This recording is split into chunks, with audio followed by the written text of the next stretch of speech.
کیا ہم نے کبھی حضرت ابو ہریرہ رضی اللہ تعالی عنہ کی وہ روایت جس کو بیان کرتے ہوئے 3-4 دفعہ وہ بے ہوش ہو گئے تھے، حضرت شفیع الاصبحی رحمت اللہ علیہ فرماتے کہ میں مسجد نبوی میں داخل ہوا تو میں نے دیکھا ایک آدمی کے ارد گرد لوگ اکٹھے ہیں، جم کٹا ہے۔ میں نے پوچھا یہ کون ہے، یہ کون بزرگ ہے جس کے پاس لوگ اتنے کٹے ہیں؟ مجھے کہا کہ ابو ہریرہ رضی اللہ تعالی عنہ، یہ حضرت ابو ہریرہ ہے۔ میں وہاں انتظار کرتا رہا یہاں تک کہ لوگ چلے گئے، وہ اکیلا رہ گیا۔ میں نے کہا کہ اسألک بحق وحق، جو اسلام کا میرے اور آپ کے درمیان جو حقوق ہے میں اس حقوق کے حوالے سے اس کے واسطے سے آپ سے پوچھتا ہوں، آپ مجھے کوئی ایک ایسی حدیث سنائیے کہ سمعتہ من سلم عقلتہ وفہمتہ ووعیتہ، ایسی حدیث جو آپ نے اللہ کے نبی علیہ السلام سے سنی ہو اور آپ علیہ السلام اس کو سمجھا بھی ہو، اسے یاد بھی کیا ہو۔ تو حضرت شفیع فرماتے ہیں کہ انہوں نے کہا کہ ہاں نعم احدثک حدیثا عن رسول صلی اللہ علیہ وسلم، میں اللہ کے نبی سے تمہیں ایک ایسی حدیث سناؤں گا کہ جس کو بیان کرتے وہ کوئی تیسرا آدمی نہیں تھا، آپ تھے یا میں تھا، کہ آپ تھے یا کوئی تیسرا آدمی نہیں تھا۔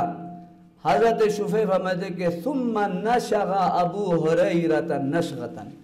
اس آنے والے منظر کو سامنے رکھ کر جو وہ بیان کرنے جا رہے تھے، اور اسی طرح اللہ کے نبی علیہ السلام کی انہیں یاد آ کر وہ تھوڑا سا نیم بے ہوش ہو گئے۔ پھر جناب ہوش میں آیا، پھر وہی الفاظ بولے رہے کہ ہاں میں تمہیں ایک ایسی حدیث سناؤں گا جو میں نے اکیلے میں اللہ کے نبی علیہ السلام سے سنی ہے، عقلتہ ووعیتہ ثم نشغ ابو ہریرہ نشغۃ، پھر ان پر نیم بے ہوشی طاری ہو گئی۔ چوتھی دفعہ حضرت ابو ہریرہ کے متعلق حضرت شفیع فرماتے ہیں کہ فقاد یخر علی وجہہ، کہ وہ چہرے کے بل بے ہوش ہو کر گرنے لگے۔ میں نے ان کو اپنے سینے سے لگا کر ٹیک لگائے، میں نے کافی دے رکھا، انہوں نے پھر اپنے چہرے پر ہاتھ پھیرا، وہ جب ہوش میں آئے تو کہنے لگے کہ اللہ کے نبی علیہ السلام نے فرمایا تھا کہ قیامت کے دن اللہ تبارک و تعالی فیصلہ کرنے کے لیے اتر آئیں گے میدان محشر میں، وَكُلُّ أُمَّةٍ جَاثِيَةٍ، تمام کے تمام لوگ گھٹنے کے بل میدان محشر میں گرے ہوں گے۔ 3 بندے 3 آدمیوں کے متعلق ان میں سے ایک عالم سے پوچھا جائے گا، لیکن لفظ پر ذرا غور کیجئے کہ اللہ فرمائے گا کہ ماذا عملت بما علمتک ما انزلت علی رسولی، یہ لفظ علمتک، وما رمیت اذ رمیت ولکن اللہ رما ولم تقتلهم ولکن اللہ،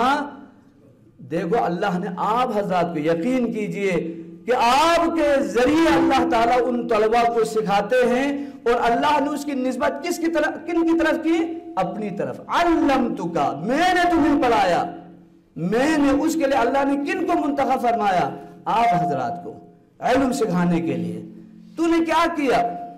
آپ سب جانتے ہوئے کہ یا اللہ قمت به آناء اللیل والنہار، میں تو دن رات جو ہے اسی علم کی خدمت کرتا رہا، میں تو قرآن پڑھاتا رہا، تہجد پڑھتا رہا، عبادت کرتا رہا۔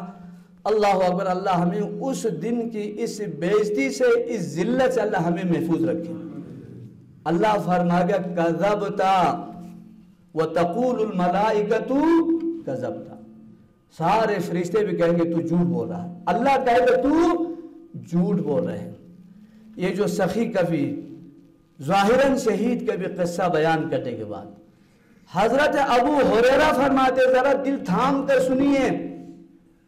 اگر ہمت ہے تو سن سکتے تو سنیے کہ حضرت ابو ہریرہ فرماتے کہ ثم ضرب وسلم علی رکبتی، پھر اللہ کے نبی علیہ السلام نے میرے گھٹنے پہ ہاتھ مارا